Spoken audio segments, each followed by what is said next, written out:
little pig, won't you let me come in? No, not by the hair on my chinny chin chin.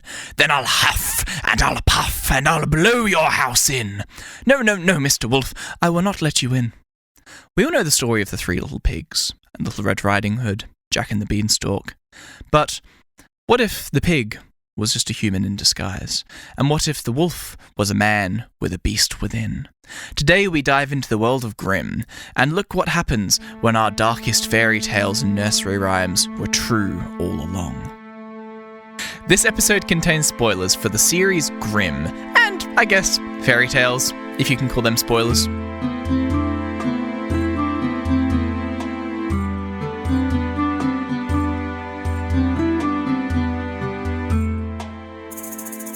So I heard this take, and I'm not even joking. I was sitting on the tram going home from work. Of course.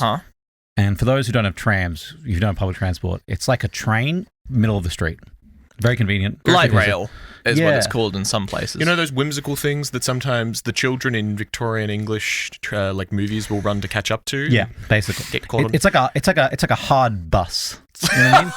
A hard bus. It's a hard-coded bus. It's a bus that's locked in. Yeah, like buses can take other routes. To explain a tram. But the point of my saying... Living by the public transport. Is I heard this take, I overheard it, and I could not ignore it. And I heard a man say, of the Mario world, Mario is the John Wick of his world. Yeah. And I could not agree with him more. They're real. Yeah. If you need a guy to do a job and get it done, he is your man. He is the Baba Yaga. He's the Baba Yaga. He's unkillable. So you said you had a cold open, Matt. This is just a warm open. This is good. Like, yeah, I agree. I know, right? It's it. I agree. I have no counterpoint. It's a cold take because it's so good. You know what I mean? That's what I'm saying. What other connections exist like that? You know what I mean? Wow. Yeah, I mean, is Yoshi his dog? Well, I guess I killed my dog. Peach, but like Peach, really? That's a no. Peach is no. No, okay. Yeah. Okay, no, I mean like because Peach gets taken, and then he goes it's after his thing. them. It's his trigger. Yeah. Peach is his thing. It's his trigger. It is his reason. His call to action. His call to adventure, as it were. Peach's cake is his. What was that about Peach's cake? What? Have you not seen the fucking opening to Mario 64? No. Mario 64 opens with Princess Peach going, Mario, come to the castle, I've made cake. And that then leads into him going through hell incarnate, where the castle has been turned into a nightmare world where every painting Mirrorscape is its own sort of hell dimension, where he has to go through endless trials to gain enough power to finally ascend to the top of the tower to rescue the princess from the final painting. Well, final painting, it's like a hole in the ground. So she said you up, like scroll. You up, I made cake. And he was like, I'm on it. I would love to get a you up scroll. A you up scroll? Yeah, like a booty call scroll. You know what I mean? I need a wizard to deliver me. Like, imagine someone sent you a letter in the mail. Like, I feel like we've lost the art of, like, mail. You know what I mean? Like, how much effort you have to do to get mail, and you get it, like, later. Like, there's not the art of, like, 100... It's like 100... It's 100 and something letters. You know, I don't know. What's that movie called? Whereas the guy writes a letter every day back, and then they don't get it because her father holds it, and he wrote a letter every day because he went to war. It's like 101 letters or some shit. But that's like romance we don't get anymore because we have phones. Actually, being real, I was playing Vampire the Masquerade the other night, and as much as we're like role playing these supernatural beasts that do fucking awful things, sure, the most unrealistic thing that happened in the session was that we sent a letter from somewhere in Melbourne to somewhere else in Melbourne, and someone was able to get it there in the night, and then a reply came back in the night. That is very quick. That is the most unrealistic thing of the session. You got Runner Boys on demand? Yeah, that's crazy. I worked at a PC repair shop where I knew that the printer maintenance people who like serviced these certain type of printers that we had was down the street, and we stopped getting people to use our return policy because we tried to do one once. It went from our shop to the warehouse for the shop, which then sent it to the Australia Post hub, that then sent it to the repair shop, which again was down our street. Yeah. It traveled equivalent of like 400, 500 kilometers just to get about 500 meters. Bureaucracy is so efficient. And so we were like, you know what, guys? Listen, we know you can log it under us. Just tell them it's from our store. We'll give them full documentation and send them an email. Just walk it down the street. It's going to be so much faster. Straight up. It is. Because don't forget, coming back from the service centre, it's going to do the whole thing in reverse. It's going to go back to the Australia Post Hub, then it's going to go back to the distribution warehouse, then it's going to come back to the store. We had the exact same thing happen where it's not quite the same, but I work at a university, right? Name not revealed, sorry guys. And we just, like, what time of year we have, like, all the students graduating. We'll have to, like, dispatch all the certificates to students that aren't able to make the graduation ceremony or miss the ceremony or whatever. So usually it ends up looking like, I don't know, 300-ish certificates and envelopes waiting to be dispatched. The way we do big deliveries like that is we get in touch with Ozpost. This chap comes along and picks them all up, takes them to a distribution centre, and they're all sent from there. It blew my mind once when we had certificates, because they come back to us if they can't be delivered, obviously. We had them coming back to us, and I was looking at the addresses, and I was like, oh, that's that suburb that's over there. That's literally the next suburb along. That's a 2-minute drive for me. That's the next suburb along. Oh, fuck. And there's loads also going elsewhere in interstate and stuff, but you just look at all of the closer ones and it's like... So we sent this all the way to the Ozpost Dispatch Centre to get sent all the way back to this suburb, to get sent all the way back to there, to be sent back to us to figure out what to do with it. Yeah, but if you didn't have the process, it'd fuck up for all the rest, 100%, right? 100%. So, like, there's a level of bureaucracy that is efficient. Agreed. And it needs to work. But there's also a level of bureaucracy that it becomes... It eats itself. It's like the Ouroboros. Yeah. Where it's what a bureaucracy is supposed to do is make a process so things are quicker, but then it makes a process so things are not quicker. Well, speaking of John Wick-like people and societies and systems that are in place... Hey, that's not bad. That's why it was a little one. It was a little... Yeah, it's a little scary. We're diving into a very different... Well, maybe not super different setting to what I'd normally do, but it's quite different, and it's an episode that I've always had in the back of my mind as that'd be really fun to do one day, but just never gotten around to. It's Lord of the Rings. We're back. We're back to Lord of the Rings. So this time, we're diving into the fourth age of Tolkien's Middle Earth. No, before I introduce it, I'm going to put a quote in the chat. Sorry, it was actually Tolkien? No, it's not. He's I was going to go fucking crazy. No, I'm going to put a quote in the chat. Guy, I want you to give me your best, just think you're like an American... South, north, east, west. It's a great question. I'm going to say... There's a lot of America. I'm going to say more east. East? Okay. More east... More classic... New York? Kind Boston? of this... More classic, you're over-dramatizing an ad for a product on TV. Oh, so sort of the that's almost California, but yeah, I'll go with it. More deeper. I almost want to know where you're coming from. The voice doesn't have to be perfect. That's good. There once was a man who lived a life so strange, it had to be true. Only he could see what no one else can. The darkness inside. The real monster within. And he's the one who must stop them. This is his calling. This is his duty. This is the life of a Grimm. I sounded like I was selling hemorrhoids cream.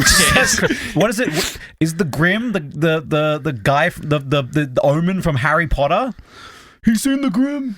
Yes. Similar reaction. The wolf. Dude, I love that that character that shows up for the third movie, Beam, that people have like named him because he didn't have a name. And I think he was named in the credit Beam, and he shows up just to say ominous things and goes away after that movie. Yeah. So anyway, today we're looking at an old series that is, I'm going to say, near and dear to my heart, because it's something I watched when I was very young and kind of have never... It's always been like it was like probably the first series that I like fully watched start to finish as it was releasing. Not, like other series like Doctor Who, which is still ongoing, but probably closer to my heart. But this is just like, it has a start point, it has a finish point. I was watching it at the start, I watched it through to the end, and enjoyed it along the way. And that is Grimm. Excellent. Grimm follows a homicide detective as he discovers he is a descendant of hunters who fight supernatural forces. It is part cop drama, part monster of the week, part modern dark fantasy. It's hitting every serial. It just needs It to be is. a detective That's thing. great. It is a detective It's thing. a detective homicide, yeah. You know what it needs to have is like a nurse elements. Well, but there's His there's- partner is a vet. fuck off. I literally was going to say, oh my fuck. It's hit everything. It's hit the nose of every... It literally, the thing that I will say about Grimm, I started rewatching it while I was doing the script. Uh-huh. It is a really good, really enjoyable show. And ultimately, it is a really creative, awesome, enjoyable... don't you fucking do that to me. All I can think of is The Grim Adventures of Billy and Mandy. Yeah, I know that fucking It's such show. a great TV show. It's a very creative Monster of the Week show that is just enjoyable from start to finish, but the overarching story arcs, boy howdy, if they don't hit every fucking trope. Oh my god. Like, they'll have the amnesia trope, they'll have the love triangle trope, they'll have all of it. To be fair, it's 2011, so like Yep. every single Yep. show at this time just had that. I feel like this era just had everyone was fucking hot as fuck. Yep. And the plot didn't matter because everyone was so hot. It's like Gossip Girl. They are the plot. Twilight. Oh, yeah. What is it? Vampire Diaries. But the thing that I will say about the show, at least for me, and part of the reason I think it's near and dear to my heart, it came out in 2011. Mm-hmm. And that was when I started watching it, when it first came out. It was probably my first experience with tropes like that. So I think because of that, it meant that I didn't really think, oh, here we go, watching it the first time. Yeah, You know? I get that. Yeah, tropes are tropes for a reason, and so therefore the first one you get exposed to is always it's always good, even if it's not necessarily a good example of the trope. Yeah. I've never even heard of this show. I swear, you like if you like said a plot twist at the end of this episode that you made this up, I'd believe you. Yeah, This looks fake as fuck. I doxed all of it online. All of this looks edited. I'll be All of this looks photoshopped. Well, I agree with you to a point, except for the fact that I'm currently looking at the webisode series that ran from 2012 to 2013 called Grimm Bad Hair Day, and Yeah. I don't think that Jude could bring himself to call it that. No. I think that would physically No. cause him pain. Let me guess, the werewolf special. It's actually about a guy who has hair loss. So it is set in our world in modern times. It is based in Portland in the US. Portland, Oregon. The show is kind of a twist on the whole Brothers Grimm. Okay. The show is kind of a twist on the whole Brothers Grimm, the German collection of fairy tales by the Brothers Grimm, Jacob and Wilhelm. If those of you watching the video, I have the book on set. Gotta love Grimm's The fairy Grimm tales. collection. Classic. Wow. Yeah, that's the reason I brought that book to Fairy tales the way they were meant to It's be. a very nice book. It is, I Terrifying love it. children. It was first published the 20th of December, 1812. Jesus. And basically, it He is wasn't in it. the whole like beginning and inspiration and the idea of like nursery rhymes and fairy tales and stuff is that book. Grimm posits a world where they're all real, but with a dark twist. Yeah, like original fairy tales were very dark. It is, and Like- that's what this is. So our world contains a secret society, people known as Vessen, who are part human, part animalistic creature in all varying types. There is, yes, Okay. there is a group of people known as Grimms. Whoa, it's the credit. Whoa, the title. Who Cinema. are able to see Vessen. And historically, they kill them before they kill people. But the series likes to take more of a moral look at it with the Grimm. It does the classic, what if the monsters are actually people all along, you know what I mean? Yeah. And are all Vessen bad Vessen? That's the question. Yeah. The can see world the is very much our own world.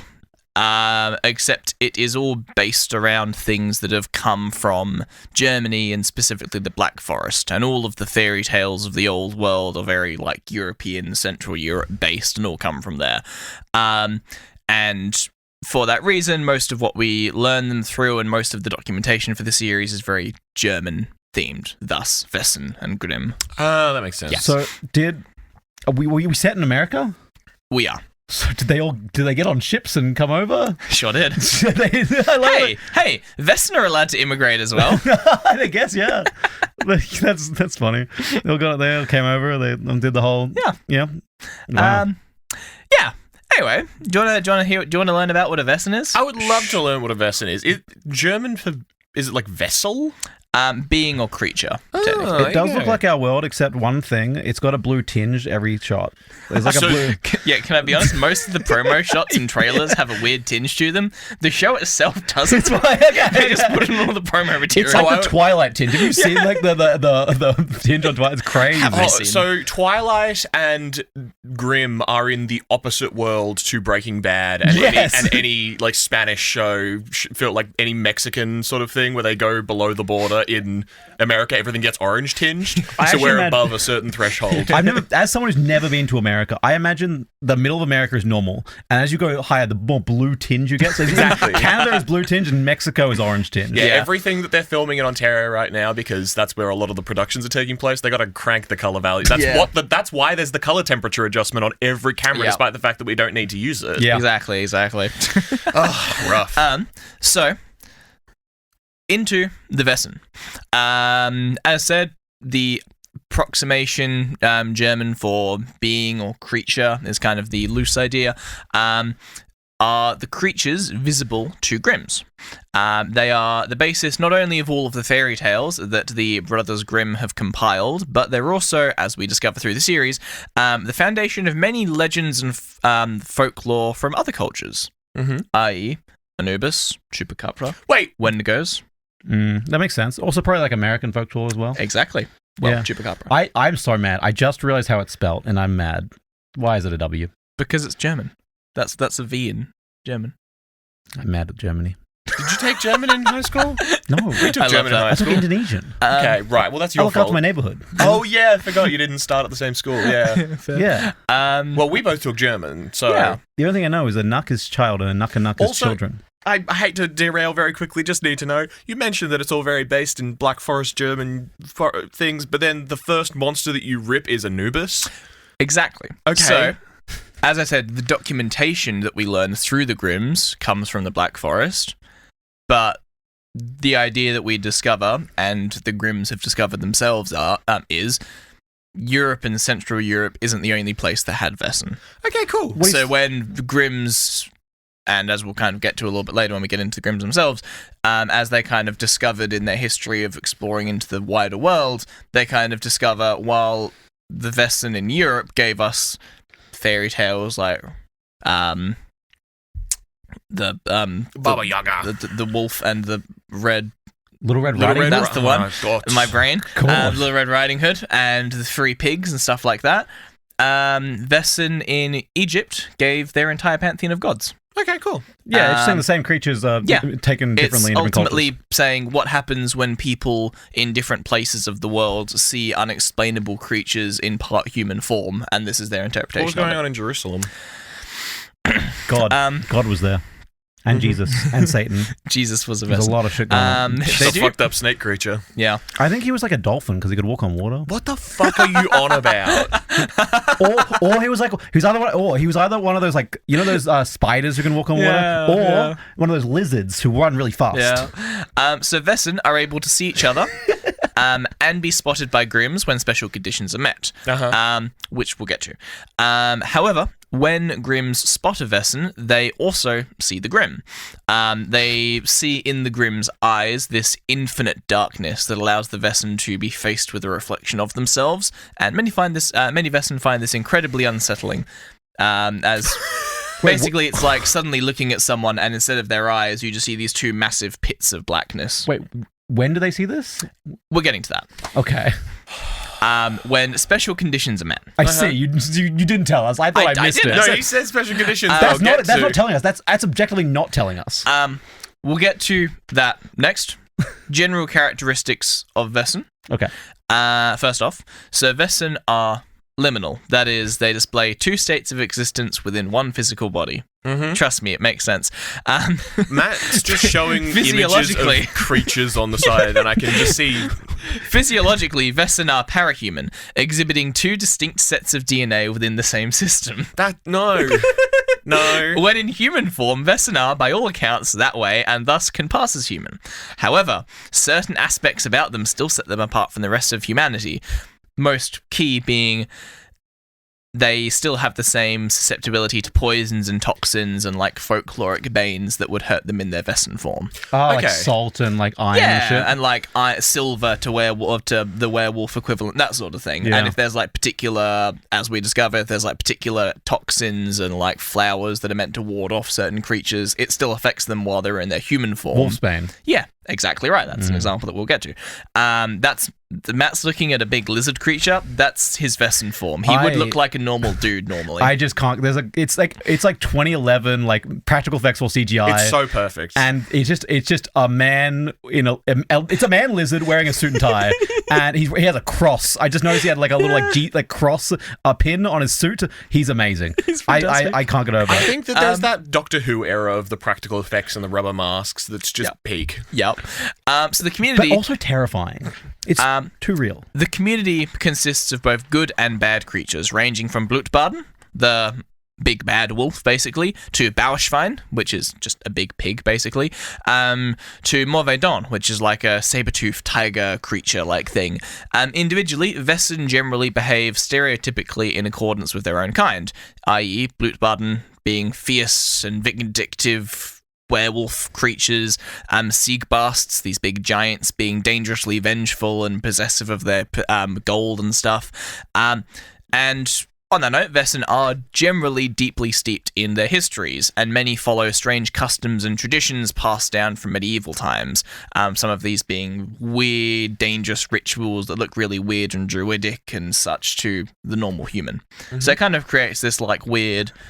Generally, any community of Vesson in the world, as much as they blend in with humans, they still stand out a little bit, and they have their own little, like, seclusion, if that makes sense. And the Vessons all do know that they are Vesson. Yes. Is there cases of people not being aware? Because there was that whole thing with them looking into the Grimm's eyes and seeing their own face or something. Look, kind of. There are some very corner cases in the series where, like, a kid doesn't realize that they're Vesson. I think there's, like, one because they generally start becoming their Vesson type and like their type. They start to like have their first experience in their Vesson form around puberty age, like 13 or Classic. so. Yep.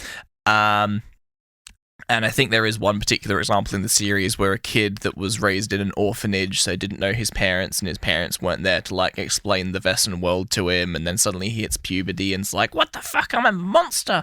That sort of vibe. I'd say the same thing. Yeah. I have the same reaction. Yep. I'm a fucking But I mean, monster. like we can't understand because they're just different society. I imagine if an alien came down and watched us sing "Happy Birthday," they'd be like, "What the fuck are these guys doing?" Oh yeah. You know what I mean? 100%. They'd be like, "What? Why are they singing this weird song that everyone knows at this birthday party?" Exactly. It's just It was this different. event for them. They Generally, Vesson rituals have a lot more like blood and human eating in them, but also, yes, happy birthday. that's part of their culture, Jude. That's part of their culture. I think it's really disrespectful that you should. And this is why I'm Grimm coded, because I'm like, nah. So, despite being parahuman themselves, many Vesson eat humans. Thus, the need, well, heavy air quotes, need for the Grimms historically. You've got like the Blutbaden, Wendigos, Coyotls. They're all these creatures that prey on humans, eat them. Nom nom nom nom nom. You get the idea. Or, in some cases, Vesson eat other Vesson. For example, Blutbaden eat Bauschwein. Thus, the three little pigs. That's fun. While a snake-like creature called Lauenschlang eat Mauschwurz, which is like a mouse-like Vesson. Okay, thank you for explaining. I'm not getting these German words No, at all. that's why I'm saying I'm throwing the name, Grimms? and then I'm saying the I'm loose. fine. Yeah. Okay, thank you. Other than the Grimms keeping the Vesson in check, in terms of the broader world, there is only one other group of non-Vesson people that are actively aware of Vesson and know about this world. The Catholic Church. And that is, well, you're not too far off. The 7 Houses of Royals, based from Europe. Fuck off. They're aware of the real workings of the world, and they are very aware that the majority of humanity is blissfully unaware of their existence. But we'll get to the Royals shortly. Beautiful. Yeah, Perfect. I see why you like this now. First off, we're going to dive into the Voge. Can I ask one question? Yep. Okay, so they're born. Most of the Vessons are born. Yes. Like the werewolf, can you be bitten and become one? No. Okay, so that's like a myth in the world Yeah. where it's like, oh, It's like I say, is it it's like more, a prejudice? Are they like, that's so offensive, dude? We don't spread. We are born and natural. There are some instances where they'll be like, dude, what the fuck? We're not like that. Yeah. And then there's other times where like, yeah, I'm just peeing on my fence to mark my territory. What of it? Based. Yeah. Same. Do you do that? Yep. Yeah, I mean, I do, actually. That was the first thing I did when I moved into my new apartment. I Big piss. I think putting piss in the toilet is a waste. So, Good. what is the Vogue? Yes? What is it? Sorry, That was a bit that I just didn't think at all before I said it. Sorry, I've just been watching a lot of Peak recently, which is a mountain climbing co-op game, and you can like grab onto each other, and I'm just imagining Jude just trying to like haul us up the episode cliff with us two just like dangling off his legs like, what about when you piss on the floor? I've been playing that a lot. It's a good game. It's a good game. So, the Vogue is basically the like approximate translation, like high powerful wave or large mass or force along those lines, and it is the act of changing between human and Vesson form. Mm-hmm. Oh, it's their mighty morphing time. It is their morphing time. At lesser levels of Vogue, often triggered by emotion, we see Vesson reveal themselves just slightly, and in this time, their body does change. So if they're a wolf, they will become wolf-like, but only Grimms and other Vesson can see them.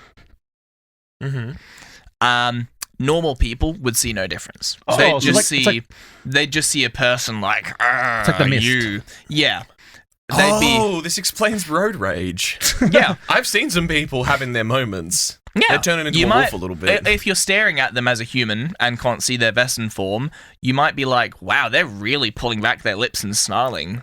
But if you were a Grimm looking at them, you might see some ferocious lion-like creature. Do they? As soon as they hit their like, you said they pass as humans. Otherwise, do the Grimm always see them in They that only animal? see them in this Vogue form. So in that, but as soon as the Vogue triggers, is it like you get a little bit of ears, a little bit of eyes, or is it just like as soon as they hit that transformation, they look like an animal to Grimms? They look animal to Grimms and other cool. Vesson. So it's kind of that's the lesser form of Vogue. However, they can invoke their Vogue to a more full level, and when they do this, they would be seen by normal people. Oh, okay. If they're wanting to like fully take on the animal form, to like, let's say it's a Blutbaden, the big bad wolf, and he wants to he's like, all right, I'm being attacked by 6 people. It's time for me to wolf the fuck out. That's when he would do a full Vogue, because that's when he's going to have his big wolf strength, his big wolf hands and claws and shit, right? Whereas the lesser Vogue is more just like an emotional outburst where you kind of snap for a second, and it's like a chink in the armor, if you will, that other Vesson and Grimms can see. Yeah, we all get a little emotional at times. Exactly. It happens. But to properly embrace their power, if you will, they have to fully Vogue. I'm going to say And that is Got a when... Vogue out. Yes, they do have to Vogue out. We love going out. With this, both levels of Vogue can be captured on film and can later be seen by either Grimm, Vesson, or human, depending on the level captured. So it's like it tricks the human eyes but doesn't trick films. Yes. Damn. So if what I mean is, if you film someone in a lesser Vogue, humans would just see them as a normal human in the film, but I a see. Grimm would still see their Vesson form in the film. Okay. I was going to say, it's like that line from the third Harry Potter. Those muggles don't see nothing, do they? But they do see something. They do. They do see something if you go full Vogue. If you do full Vogue, they do. Never go full Vogue. Vesson Unless you need to. tend to enter Vogue once something they perceive as a threat comes close to their vicinity. As such, to voluntary Vogue without necessary cause can take a while to develop and kind of work on the ability to. When they develop this ability to fully Vogue on demand by kind of rolling their heads and other specific motions. Normally, they kind of shift their whole body and turn into this animalistic form. You're telling me that they have to move their face around a bit so that the CGI people don't have to bother doing distinct details? Yes. They can kind of blur it a little Yes. bit? You're telling me that the werewolf main character can just go, "Rrr," so then the people can conveniently CGI on his big wolf face? Yes. Incredible. Yes. I love it. Yes. This is like one of those times where you're like, that's a video game mechanic, isn't it? It's like, that's a film thing. I know Yes. what that is. I see the production. As Vogue is impulse-driven, a dead or unconscious Vesson usually reverts back into their human form. Makes sense. It is possible, with certain conditions, to force a fully Vogued Vesson to keep their state. However, that generally involves specific toxins or poisons to be involved to like freeze them in that state on death. Sure. I don't see where that would ever be useful unless you are holding a prisoner kind of inhumanely and in a state of suspended animation. Well, there are some Vesson where like pelts and teeth are like valuable and stuff, so you get hunters that are like hunting them. You said hunters. I should have guessed this, but yeah. Well, the Grimms don't do that level of hunting, but there are some Vesson that hunt other Vesson for like their parts and stuff. Oh, the bad guys are doing it. Yeah, exactly. Well, the bad guys. The Grimms are definitely the bad guys. Are they? Yeah. I was gonna say it's kind of the Grimms weird. aren't the heroes. Well, the main character is a Grimm, and he is questionable. But the Grimms that he's descended from, we'll get to the Grimms. We'll get there very soon. So a friendly Blutbud in the series once referred to the event of like your first Vogue as the first time you fang out. Admittedly, he is a wolf. He also described it as slightly painful to some degree, but eventually you kind of get used to the sensation. So it very much implies that it is a very physical alteration to the body doing it. It's like Wolverine popping his claws. Exactly. Dude, I'm fanging out over here. Yes. I'm fully fang out. The Vogue is what makes it clear that there is a physical change as well as an illusory one, as they don't get any of their animalistic powers without a full Vogue. Mm-hmm. So that's where, to me, it's like, okay, it's not just like people walking around with like an illusion on their face. It's like proper human, now I'm monster, you know? But humans are stupid. Yeah. I can't see it. Well, yeah. What? Yeah. Well, humans can see it when they properly When transform. they fully animal out. On camera or? Yeah. When No, they're fully yeah. transformed, the humans can see it. When they're fully transformed, captured on camera, a human can see that as well. When they're fully transformed in real life, humans see it? Yeah. Okay, cool. It's only the partial one that humans can't see. Got it. And that's the one that is very easy to accidentally slip with. Yeah, so Grimms because have that little bit of extra. Yeah, exactly. And that's why the Grimms are so scary, because they can spot Vesson when they don't want to be seen. Got it. Because all it takes is, it can be anything from like a road rage moment to you turned a corner and there was someone there you wasn't expecting. That can be enough to make you just suddenly Vogue for a second, you know? That would be enough that a Grimm that's staring at you would go, all right, bitch. Yeah, I was under the impression of the wizard style, like full glamour. Humans cannot see this shit. No, Cool. not quite. So, Is there a canonical reason why Grimms can see the Vogue? Do they have like blessed or some shit? not specifically. Okay. It's just a genetic trait that's been passed down. I mean, okay, so sure, that works. Yeah. It's like an evolutionary trait to keep humans safe. Exactly. Sure. The next one that we're going to talk about within the Vesson before we dive into the Royals is the Council. The Council in the Royal House. It's very European, isn't it? Well, this Council. isn't the Royals. This is a different group. Mm-hmm. This is the Vesson Council. The Vesson Council of Wallenstadt.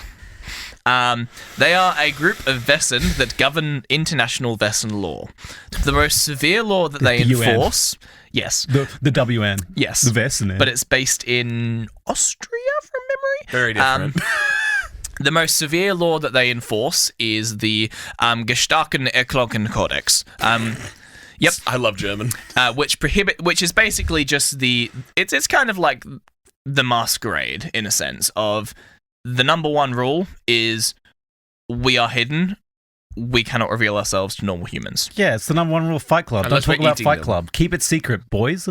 Or as you would call them in this world, if you are Vesson, the Kurzita, which is the normal humans. How much do they butcher this in the American TV show? They butcher the German. Look, the Vesson, well, not all of them, but especially the one of the main Vesson that's like a main character, he's like got flawless German. Yeah? Damn. But then, like, the main detective and his detective partner, who's just a normal human that gets dragged along for the ride because his best buddy's a Grimm and one of his other buddies a fucking wolf. Gotta have one. They butcher the German on the regular. Great. And yeah, Good. yeah, as they should. As they should. It's the human involved. He's like, yeah, that name Vason. Yeah.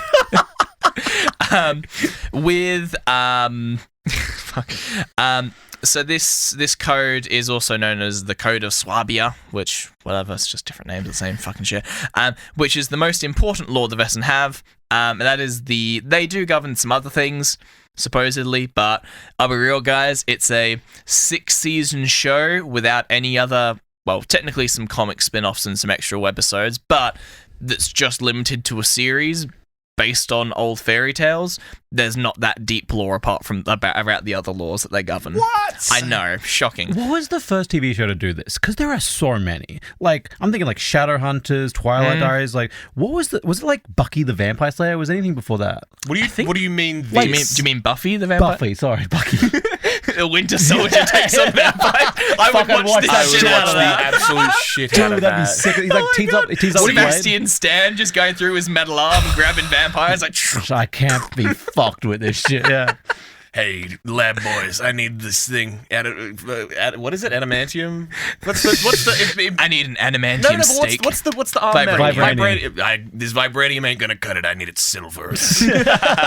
Wolves, boys. Also, what do you mean by this? Like serialization of monster hunting, or I mean just folklore turned into like a TV show where you're humanizing the monsters over the whole series. Like it's. I know you said it was very terrible, but this has happened so many times. I mean, yeah, Buffy, Supernatural, there's a bunch of them. I will say Buffy has a big vote because, fun fact that I found out the other day, did you know that TV Tropes, the website, was established to track specifically Buffy the Vampire Slayer? I did know that, yeah. Very random. Probably something like that. Either that or the door one.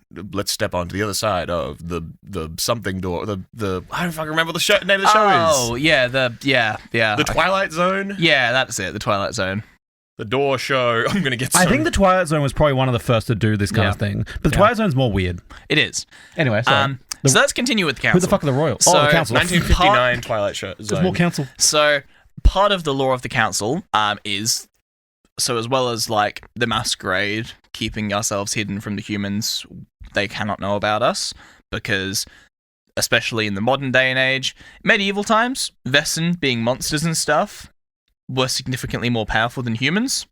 But in this day and age, Vessen, big bad wolf, versus dude with assault rifle. A dude with assault rifle probably wins. There was probably a couple moments for the Council of Vessen where they were just like, all right, things are getting what they got it. The humans are just cooking. Like, imagine being in the meeting after they invent the camera. Yep. Cooked. The gun. Cooked. Yep. Like, there's so many moments in, like, history where you'd be, like, sitting in that meeting, like, anyone got any ideas? Yep. About what we're gonna do here? I can't remember what it was from, but I remember seeing a clip of a TV show where the guy's like been sleeping for 1,000 years. Like, there's no mortal weapon that can harm me, and the hero just pulls out a fucking rocket launcher and shoots them and blows them up because this. Yeah, have you ever fucking seen a rocket launcher though? That does feel kind of like, I don't think that's from Grimm, but that's very much the vibe of Grimm. Like, especially when he's first discovering his powers, and because as we'll get to, the Grimms do have certain physical enhancements just by nature of what they are, but he's only really first becoming a Grimm at the start of the show. So his first time of being attacked by these, like, well-trained crocodile-like monster things of these big scythes that are coming at him, and he's just a detective, so he just gets out his Glock and it's like... He's Scudaggry Pleasant, just pulling out a fucking Glock. Yeah. It's also Freerin does that, which is very funny. Maybe I'll do a Sometimes you need gun magic. Yeah. Anyway, let me continue with the council. No. So the other thing that the council are big on enforcing is that it is they forbid the Vessen from using their Vessen side to disadvantage or murder the humans. Okay, or the Kurzita. That's pretty good. Which is a capital crime. To be fair, the number one way to bring attention to yourself, which is rule number one, is killing people. Exactly. They were willing to kill either directly or through their agents to maintain and enforce any of the laws and code. Because of that, many Vessen frowned upon the harsh and brutal methods of the council, but also accepted the necessity of them. So does that mean every Vessen... Some Vessen, you said, eat humans and stuff. Does that mean every Vessen can live without eating humans? Like they could eat sheep or something like that? Correct. Okay. They don't need to eat humans. Don't need to eat humans. It's just they're tasty. Yeah. I get that. Yeah. I understand. Yeah. It'd be like if one day the cows developed structured society and they went, yeah, you can't eat beef anymore. Sorry, red meat's off the menu now. Lots of people would go, okay, understandable. But there'd be plenty of people that are like, nah, fuck that shit. We've been eating cows for thousands of years. You've just introduced the most insane moral question I have ever been posed before. What if cows develop structured society? And we can't eat them anymore. I can't get past this in my mind. Well, because I do love steak. Well, we'll have to keep a move on. Holy shit. The council monitored the Vesson world for any transgressors via emissaries, which they had at specific posts all around the globe. These emissaries were entrusted with immediately letting the Vesson Council know whenever any of their designated laws were breached within a specific region. It's basically like having a little network of little sheriffs across the whole world, and then everyone, it'll always be some trusted member in the Vesson community of that particular area, because generally the Vesson do community together. Generally. Yeah. You get some outcasts, yes, and you get the Blutbaden that lives out in the woods in a random cabin, yes, but generally you've got big pockets of civilization where you've got lots of Vesson living together, and generally the most trusted member of that community is an emissary back to the council. Can I ask? Yes. Is the council like all different types of Vesson? It's like a very like diverse council. Relatively, yeah. Is there like 7 or 9 members? There's the only time we like properly see the council in full. It's like a full parliament room. Oh wow! So it's like a lot. Hundreds. Yeah. Damn. Okay. Yeah. I think it's probably less than 100, but it's certainly a lot more than like 50. Wow. So it's like a big group. It's not like just 3 Vesson that rule overall. Well, yeah, I was thinking like maybe like 7 or 9, but no, that makes sense. Yeah. Like Do you know if there's any overlap between Zootopia and Grimm? Moving on, we're going to talk about the royals, guys. It's called furries. That's the overlap. Exactly. The royal families are a major The royals are a major antagonistic faction, got it, in the Grimm series that have reputedly been around for centuries, even before the Great Crusades. They are ruthless, devious, extremely wealthy, and very powerful, so much so that they pose a large and ever-present threat to both the Vesson community at large and the rest of humanity. Their actions often result in innocent people being hurt or killed. Oh no. Nearly the entirety of their lineages are composed of Kurzata Schlichtkennen, which basically means humans, the Kurzata, but the Schlichtkennen meaning humans that know about Vesson, basically. So they're not just regular humans, the royals, they're humans that are completely aware of the Vesson world, but otherwise they're just humans. Humans in the know, you know what I mean? Exactly. As they deal both directly and indirectly with Vesson affairs. They do not, however, have any sway over the Vesson Council, and they do not exercise any influence over the Vesson Council. They're 2 separate bodies operating in the same space that have an uneasy state against each other. I was going to say, would the royals, if they had a chance, kill the council? Is that their vibe? No. Okay, so they don't like actively want to end them. No. The royals have their agenda, and they have things they want to accomplish, and it is beneficial to them for the Vesson Council to keep Vesson under wraps and secretive, because while the rest of the world doesn't know about Vesson, the royals have a lot of power, because there's a lot of Vesson that work for the royals, so it like them having this power of knowledge gives them a lot of strength in the world. I see. So it's beneficial for them to the Vesson Council to maintain the status quo, and then the Vesson Council don't want to fight the royals because they are quite a tough force. So it's this kind of uneasy thing of it's beneficial to both of us for the other to keep going with the status quo, but there's also going to reach a certain point, which may or may not happen later in the series, where one of them is going to reach a point where they want to take that thing, but taking that thing will break the status quo for the other, and then that's when the uneasy truce kind of falls apart, right? I see. There are 7 royal families in total, each represented by the 7 houses, one of which is the House of Cronenberg. Cronenberg. Sure. Despite being mainly rooted and established in Europe, the breadth of their power and influence extends worldwide and is likewise acknowledged by even those outside of their collective. The members of each of the 7 royal families apparently come from a few different backgrounds, ranging from Switzerland to the UK to Luxembourg to Austria.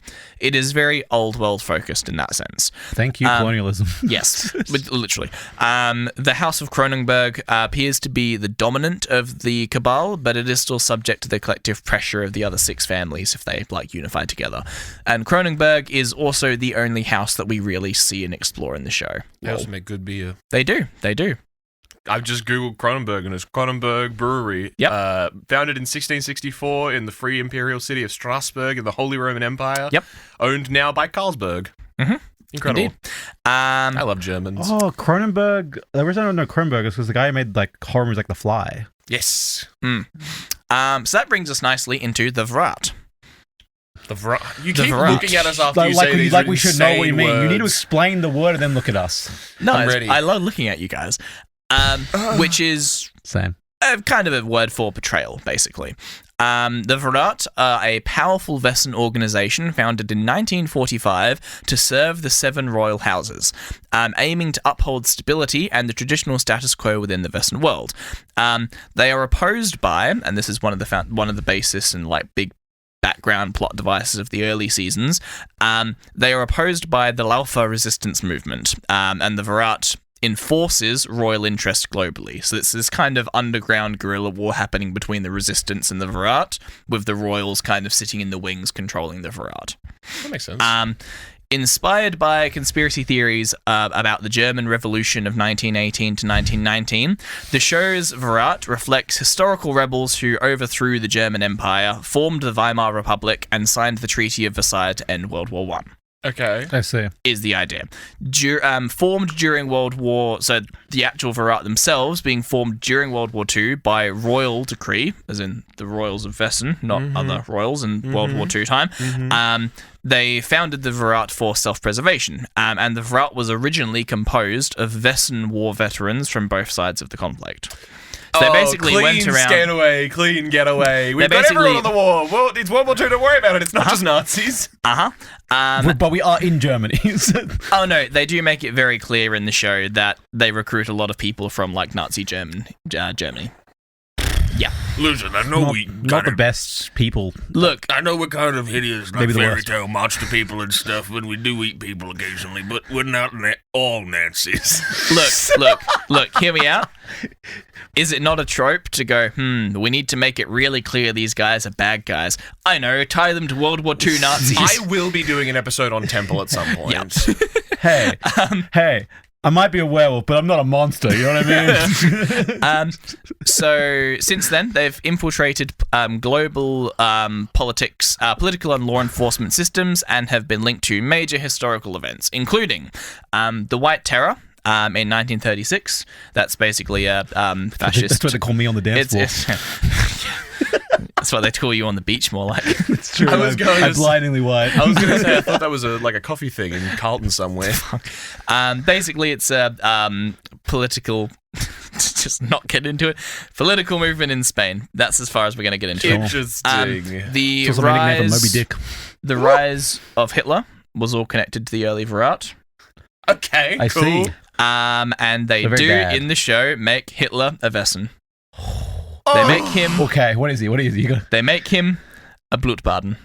Oh, fucking wolf! Yeah, of course. Okay. Well, you got. I didn't know what that meaned. Thank you for He had explaining. said it before. It's the big bad wolf. Dude, the German goes in, the German goes out. Like, It's so close to English. We're just gonna. no, it is not. We're gonna touch super briefly on this, and I don't want to get any further So is he into the it. big bad wolf? Yeah. Well, we're God. gonna touch on this a little bit. Just, I'm gonna say it, and we're gonna move on, and we're gonna go, because I think it's just so insane that they would just drop this into the show lore. Other political things that the Virat have been connected to and had a hand in. Recent Middle Eastern turmoil. Holy George shit. Bush is a fucking... The Fucking investment of mass destruction. There's holy. and the Arab Spring. Moving on. Moving on. Moving on. The royals appoint the Virat's leadership and issue all of their orders. Agents must obey without question, under threat of death, even if that means executing their own commander. There's vampires in Iraq. We must invade. Oh my god. Holy Yep. fuck. So we're going to move on to Grimms themselves, which Why is do the the last Vessan want segment oil? of today's That's my episode. question. Why So, do the Vessan want oil? Money. They're all about money, baby.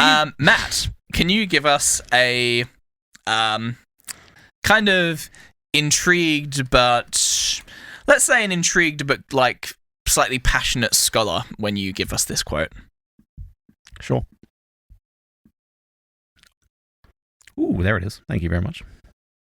A Grimm is someone who can see into the heart of darkness. Someone who can sees things other people don't understand. Yes, that is a Grimm. That's it. We can go. No. So Grimms, Let's go. Which, according to the series, is meant to be like close to the word for wrath, but in my Discovery Online, not quite the case. The German word for wrath is a bit different. I've forgotten it now. But anyway, we don't need to talk about that. Grimm just means depressing. Grimms are a specially gifted humans who possess incredible powers, such as being able to see the true form of Wesen even when the Wesen don't want them to. For centuries... What? I'm just laughing because you were like, yeah, I don't remember what the word is because the German words... It's like Zorn, isn't it? It's Zorn. Yeah, what that's the fuck? it. Sometimes, okay, in my defense, sometimes Germans sound like English. Sometimes they're just like, new word. Yep. New word. I can't believe you found a way to get fucking League of Legends in here, you piece of shit. What? League of Legends has nothing to do with it. It's Zorn! That's from League of Legends! That's Okay. Z-Z-A-U-N. This Oh is my God. Z-O-R-N. That's so dumb. Get out of here. So, for centuries, with this power... Grimms have taken it upon themselves to police and, on some occasions, hunt the Wesen population to protect normal humans from the unknown threat around them. As supernaturally empowered hunters, Shadowhunters. yes, warriors and arbiters of justice, Grimms are widely feared among the Western world and key players in Western politics. Though it is not outwardly noticeable, Grimms possess astonishing superhuman strength, durability, agility, reflexes, and speed. Even their senses are enhanced well beyond normal human levels. This allows them to go toe-to-toe with almost any Wesen without much difficulty, except Siegbast. They're the big ogre giant dudes. We'll get to them in the Monster of the Week episode. Siegbast? Yes. Oh, there's And giants. enables them to survive things that would kill a normal person. For example, when our main character Grimm takes a beatdown from a Siegbast that would have killed anyone else, he's just in hospital with some broken ribs. Yeah, they're Shadowhunters. Yeah, basically. They're Steve Yes. Rogers. They're They're super Wesen soldiers. for the Grim Reaper. Exactly. And when I say like it's a really interesting thing, especially like rewatching the show while I was doing the research for this. There's a point because in like the first episode, the main character, Nick, is very much like just a cop / detective. So it's like, you know, he's got a degree of like, let's go ahead, very heavy air quotes, combat training that like you are trained in basic basic techniques from like academy and stuff, and just like being through a detective, he has some experience of getting into tussles and stuff, trying to fight against like these insanely strong, terrifying, bestial creatures. And then by the end of the first season, he's like battling two of them at once, doing like this standing backflip over this swinging scythe to then make him take his friend's head off with his scythe, and it's fucking crazy, It's man. hereditary. Yeah, it is. It awakens his power. It awakens his So power. yeah, is it Grimm like hereditary? Is that true? We'll get to that in a second. Additionally, Grimms seem to have an innate and natural aptitude for both armed and unarmed combat.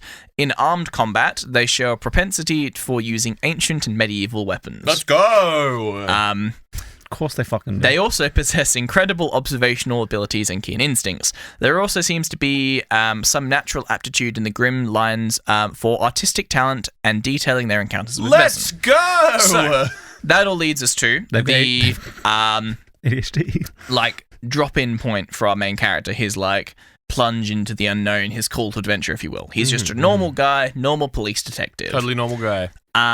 Little does he know, his aunt, who is currently a Grimm, is approaching the end of her life, stage 4 cancer.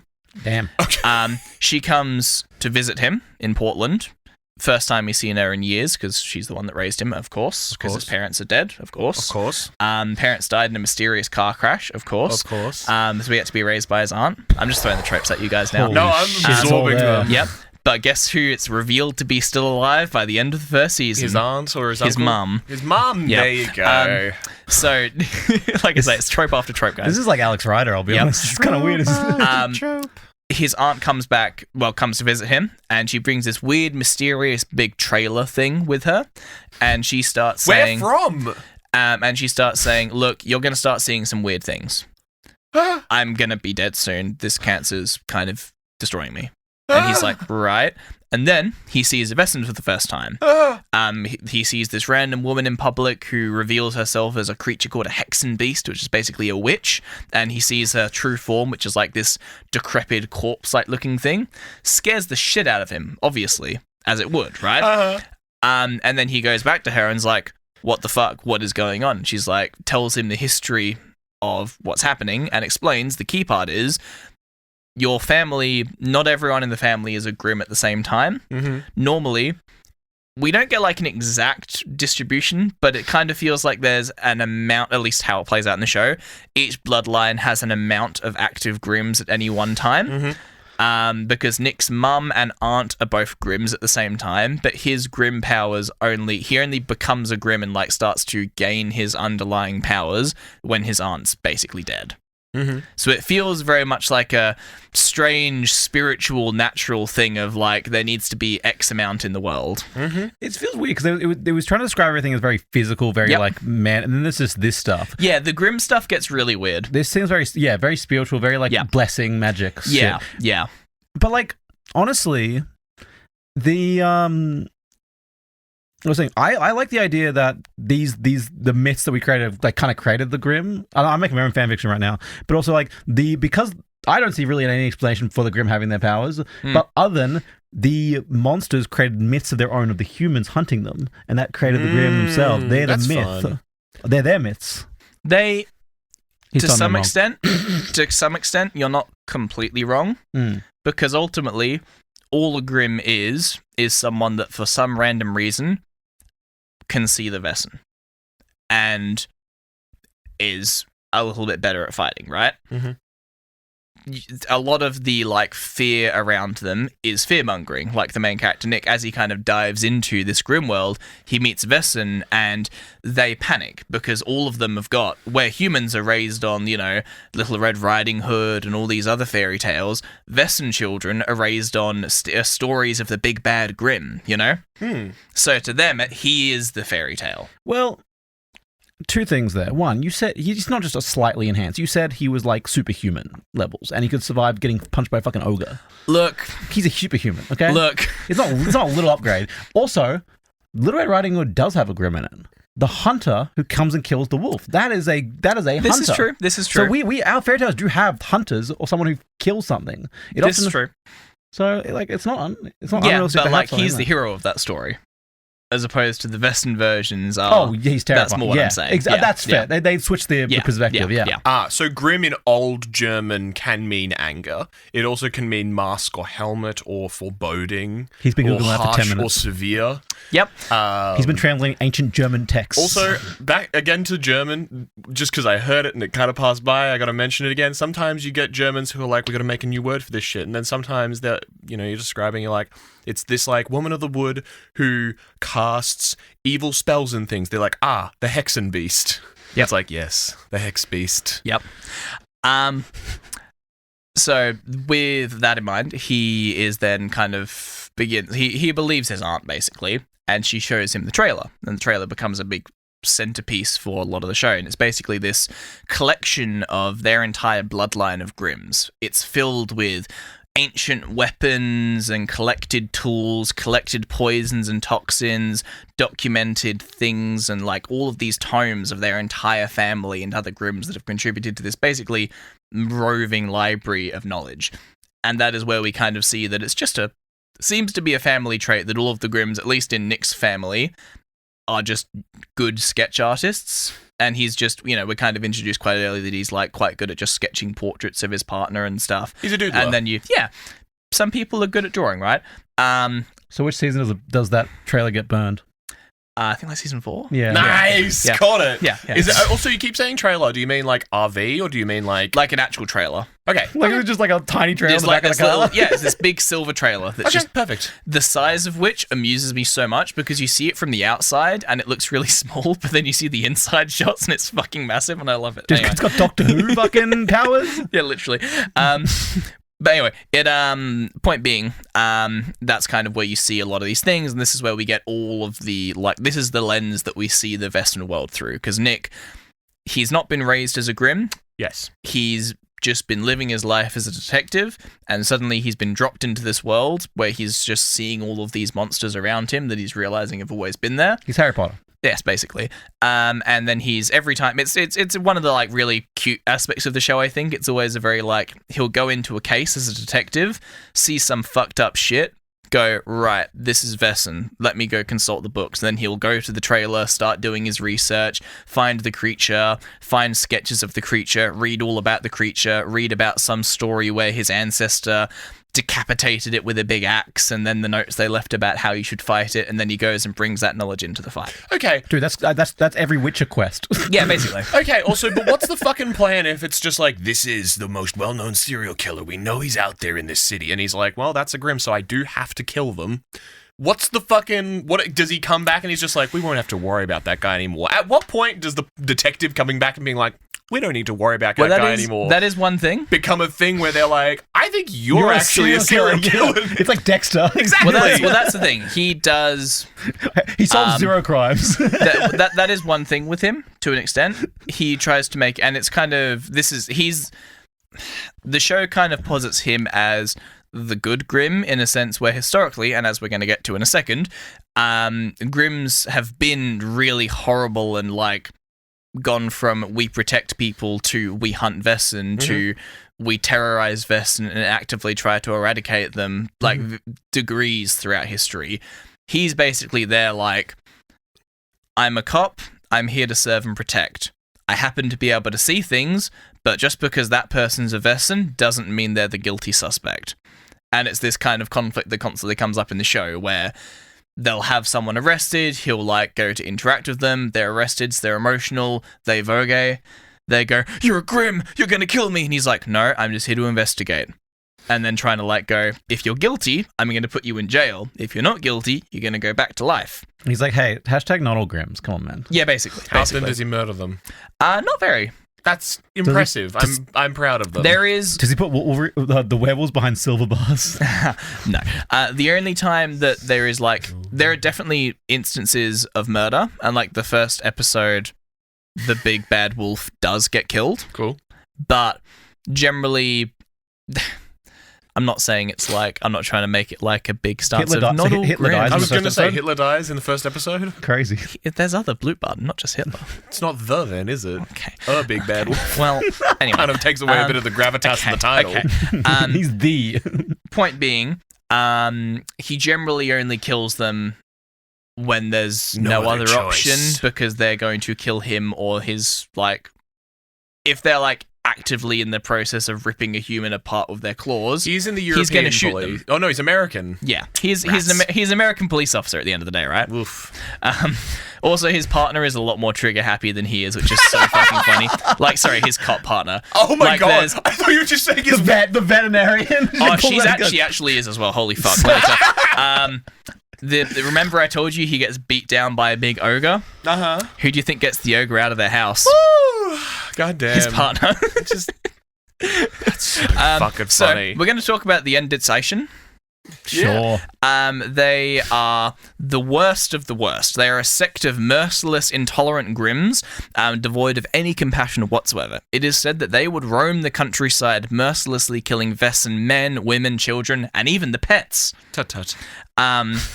It did not matter to the Enditsation Grimms if a Vesson was good or evil. In the eyes of these Grimms, all Vesson are inhuman abominations that need to be eradicated. These Grimms were known to be inhumanely brutal, torturing captive Vesson, cutting fingers, toes, arms, legs, genitals as grisly trophies. Oof. Their brutal tactics and indiscriminate killing of Vesson set these Grimms apart from regular Grimms, who usually only kill evil Vesson, and even then resort to the quickest and cleanest method when needed. These guys are really what set the terror into the Vesson world and make the Vesson community terrified of Grimms, because if you're meeting a Grimm, there's no guarantee he's an Enditsation Grimm, but there's also no guarantee he's not. Yeah. These are the Nazis. Yeah, basically. Yeah. Yeah, basically. And these guys kind of operate, especially like in medieval time. They're like that's like their big key time, if it, as you will. Does he ever shoot these guys? He doesn't. He finds a Vesson who's imitating one of these Grimms, but he never actually meets one of these Grimms. Oh, okay, interesting. What? You don't get to blow up their headquarters? No. Well, the idea is they aren't really...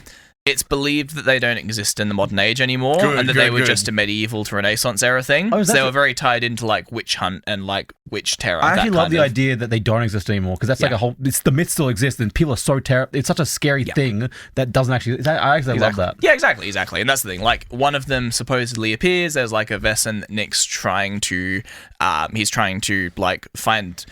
He finds himself in this really awkward situation where, you know, like you'll have the cop drama and they'll have like, I know this guy's guilty. I've seen him, but I don't have the evidence on him, so we can't arrest him yet. We need to find evidence because he's got a person hostage and that person's going to die, let's just say. It's that, but there's the added tension of when he brings the person in for questioning, the dude freaks out and starts making a big scene in the police station going, he's a Grimm, he's gonna kill me, he's gonna kill me! And then the rest of the cops are like, Nick, what the fuck, man? What did you say to him?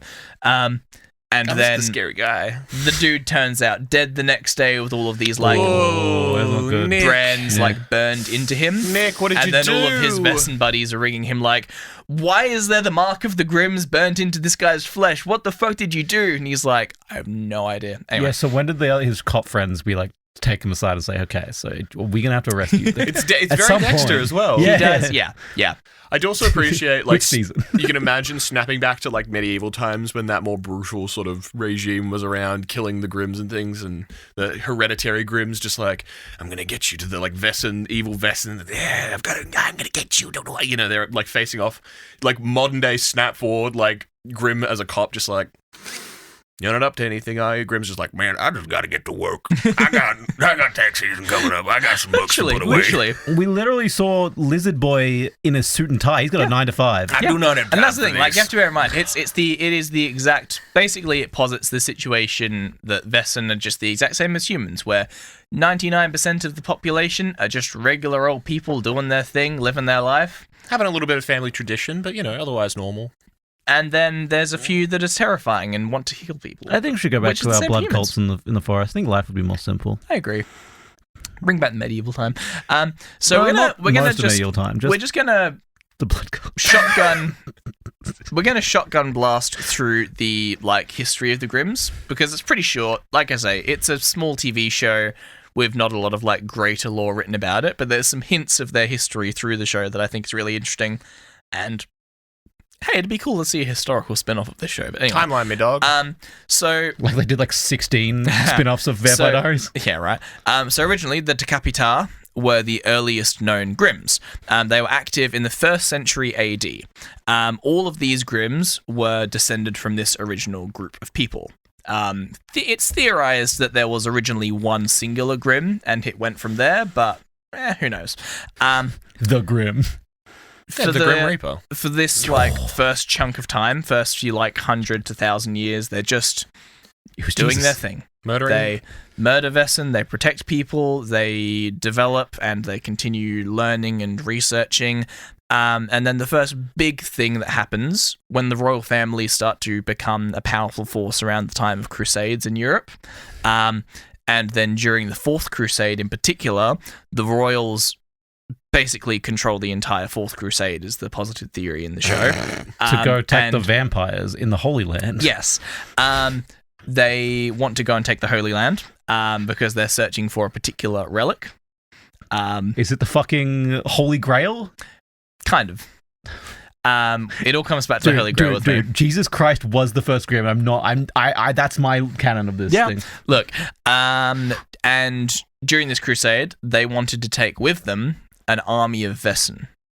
Okay. Okay. But the 7 royal families were humans Okay. with very few Vesson in their staff. So to have an army of Vesson, they needed something to control them. So this gave us the 7 knights.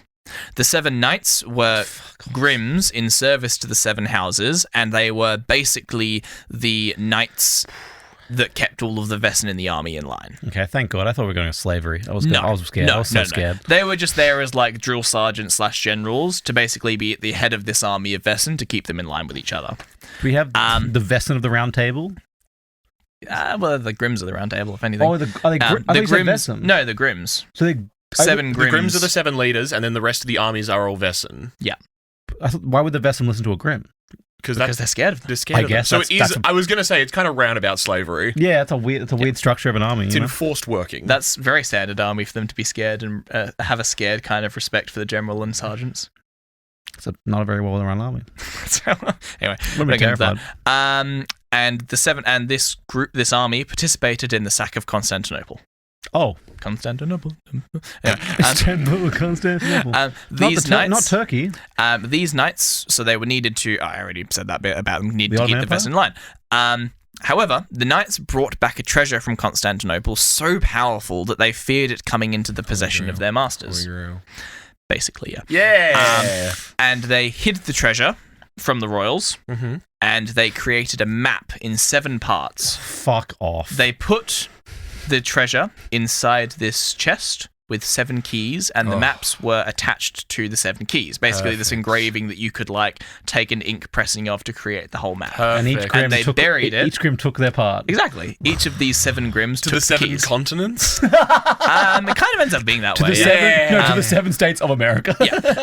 So the knights became the ancestors of what would be commonly known by the mid-1810s as Grimms, named after the brothers Grimms, who kind of around the 1800s, obviously, 1812, 1810s is when the Grimms start to become known as Grimms and not Decapita. The fairy tales start to come out and people start naming them Grimm, and they're like, that's a catchier name, I guess. But ironically, Decapita was better. the brothers Grimm, Wilhelm and Jacob, they did not inherit these traits, and they were not Grimms. They were in the Grimm families, but they didn't get the traits. They just love writing about it. Yeah, they did.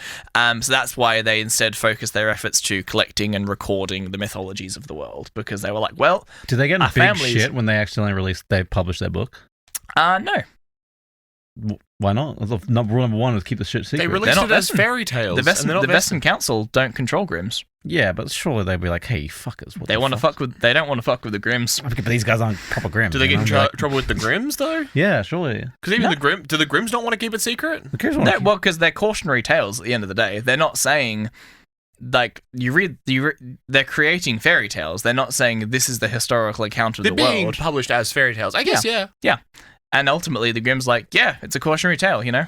Yeah. And it's like a subtle way of getting the truth out there that's not really going to be perceived as the truth. So that way, if someone does see a wolf in the woods, they're not going to go. Actually, I don't think. There's a lot of things in fairy tales where it's like, don't do this thing. It's like, I wasn't going to. Don't go into the mysterious house in the woods. Over the next several centuries, the Grimm served as the, usually, freelance police of the Western world, dispatching those who could not live in peace with humans. By contrast, the Western Council enforced the internal rules of Western society. So the Western Council have their rules in a lot of ways to protect themselves, and were kind of founded to protect themselves from the Grimms, because they go, hey, if you don't follow our rules, the Grimms are going to decapitate you. As a general rule, it was the responsibility of Grimms to hunt down the bad ones. I love that quote. Those aggressive God. and malicious Wesen who preyed on humans or other Wesen. The majority of Grimms were only exposed to the Wesen community through these malcontents, leading to some of them to consider all Wesen to be evil. Oh, no way. That's What? crazy. Fuck. Couldn't see that coming. It appears that the Grimms were involved at the Council of Wallenstadt in 1521, when the Gestorsken Ehrenkodex, or the Wesen rules that we talked about, where they have like their masquerade rule, it was set in place to prevent the Wesen from revealing their true form, and it's believed that Grimms were involved in this decision. So they kind of worked with the council to set this up. In 1682... They brought in a consultant Grimm. Yeah, they did. They consulted all parties, you know? It's good change I management. just love working as consultants. In 1682, Grimm signed the Charter of Wittenberg, an agreement with them and the royals, and the council, to let the Western Council deal with Glausen. This is a very unique and rare parasite in the world that turns normal humans into Wesen-like creatures, but is completely uncontrollable. And it came up, it got discovered, it infected a bunch of humans. Grimms went, well, it's not Wesen. Wesen went, well, it's not human. And royals went, ah! So they all came together and were like, all right, Western Council, we give you full permission to just exterminate these Grausen creatures. Are they like, what are they? Sentient? Like, They're kind of like a zombie-like parasite. yeah, I guess that gets away with killing them. Yep. Damn. Yep. Every fucking universe could have their zombies. The problem of so this is also around the time the kind of this whole couple 100 years period is when the overzealous Grimms, the like Death Squad Grimms are going around doing their thing, and this gives lives to the Reapers, an order dedicated to eradicating the Grimms. In a very arms race at this point. Yep, in a very who watches the watchers kind of situation. But who watches the watchers? The watchers. The Royals. At some point, the Grimms became aware of the coins of Zakynthos and their inherent resistance to them. The coins? What the fuck is that? These are a rare set of coins that are basically just the One Ring, guys. What? Yay! They're these coins from ancient mines in India that, when in the hands of Vessen or humans, bring out dominant strengths and basically enforce your will to dominate others and make you want power and control. Cool. Guess which Vessen had these coins in the fucking 1930s? the seven, whatever the fuck, the royal families? Hitler. Fuck me. And because they come from India, they have the Hindu... the Nazi... Holy shit. They have the swastika on the back because it's from that time. And the posited theory is that he had these coins. That's what made him go so rah. And then he got the symbol from the coins. So in this show, Hitler only did what Hitler did because of a magic fucking coin. Yes. Yeah, swastika. That's fucking insane. Sorry, also I typed in India swastika and one of the first news stories that shows up is how the world loved the swastika until Hitler stole it. Sure. Yep. Like, yeah, correct. 100% cultural background, but also hilarious fucking news title. That's fucking crazy to drop as the fucking that there's this magic fucking coin that made Hitler insane. evil. So then after World War II... Explains his fascination with fairy tale and like myth stuff, though. It does. Yeah, because he had a fucking magic coin. Yeah, Exactly. That's why he wanted the Holy Grail, which is real. Apparently, Yep. he wasn't crazy in this universe. It was real. So the coins, the Grimms discover that they are Yeah, that's the point. We discover that the Grimms are resistant to the effect of the coins, so the Grimms take it upon themselves to keep the coins out of the hands of Vessen. How many coins are there? 3. But they're kept together in a set. Yep. Fuck me. We're going to move on from that. The Europeans... so the coins were discovered like centuries before World War II and stuff. So we're still like in the 1600s, 1500s, etc.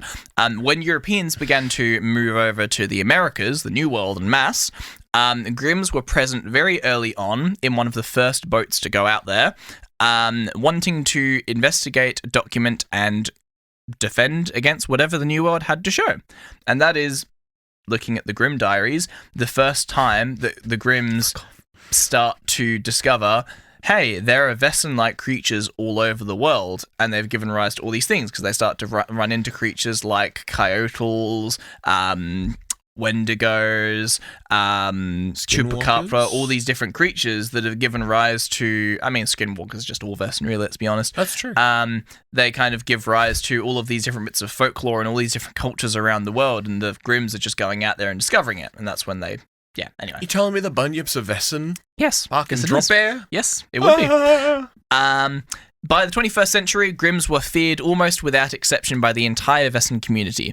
In Portland, Oregon, a single Grimm, Nick Burthart, became aware of his abilities and has been redefining what the Vessen thought they knew about Grimms. Additionally, according to Nick's aunt, Nick is one of the last Grimms. And that's where we end. Fuck me.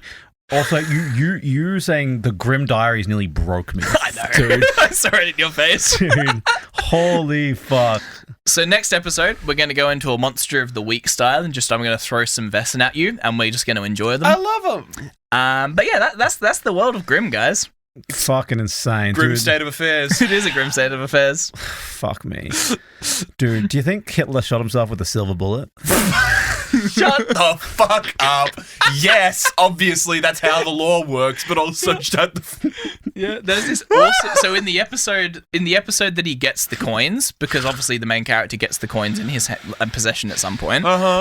He discovers with them all of these like old tapes and he plays the tapes, and it's a tape from No, one it's of Hitler's fucking not. rallies. Fuck off. And he sees Hitler like standing up on his balcony, looking out over the like gathered army, and he's like having one of his big speeches. Zooms in on his hand and there's a up coin. in the air, and his face turns into a bloop button, and that's where the episode ends. That is an insane thing to put on any TV show, and I respect the hell out of the balls to put that in. Sorry, fucking the fire writing gif, just like the writers in the writing room that day, like, what if Hitler? Dude, Hear me out. They should have done an episode where they went back in history. The guy saw like a painting of like George Washington, and he's like a wolf. And Yeah. the guy sees like the assassination of JFK, and he's like a pig guy. I don't know, like he just fucking he goes like every like important historical figure was a Vesson. Yeah. George Bush, like God. every one of them. Like Reagan Yep. definitely had one of those coins. Yep. It also, I like to think that the Doctor Who theory about the British royal family being werewolves, I like to think that they are bloop button. But anyway. Nice. Yeah, they should. I don't know what to do with all this. It's like it's the reptilians conspiracy, except it's the TV It's show real. about Yeah. but Yeah. it's also Grimm's fairy tales. Do like vampires live forever? Like, are they like immortal? Yes, lifespans. I was going to ask about this. Like, as in, Vampires are immortal. Do you mean Vesson? But do vampire Vesson exist, I guess? No. Okay. So There's Vesson They're like that are like bats. vampire bats, and there's different creatures that you could. but they're not There are immortal. Vesson that are clearly like meant to be. People found these Vesson and they inspired vampire Yeah. legends, but there's not directly vampire. Okay, Vesson. yeah, that makes sense. does being a Vesson or a Grimm affect your lifespan? Not specifically that we see. Cool, There love are, that. Look, it's difficult to make a rule of thumb because there's like one Vesson in particular called a Tarantella, I believe the name is. There's basically like a big Black Widow like Vesson. Spider. No, I don't want to see that. Fuck yep. that. And they have a really weird lifespan where they have to basically drain the life force and like suck dry Same. 3 people every 5 years. Same. Yep. That's crazy. Yep. And if they do So that, some people do have to eat people. What do they do? Can they eat a sheep to survive? Or they have to eat people to survive. well, they just become old and not very pretty. That's more reasonable than sucking 3 people. Yeah. Can they get away with just sucking 3 people off? Or is that get around? Do they try that in the show? Well, it kills them to do that. They can't just like give them a Ooh, partial yo, suck. that's crazy. Yeah. That is crazy. That's a full spider lady. Yep. Woof. But like, Yep. okay, you can't partial. I get it. Okay, cool. You can't partially suck them off. You have to suck them dry. But if you want to partially suck Yes, our you can join content our from Patreon. our Patreon or Discord, Holy shit. Sometimes we got to pivot. We do. Sometimes it's all about the Spider Woman.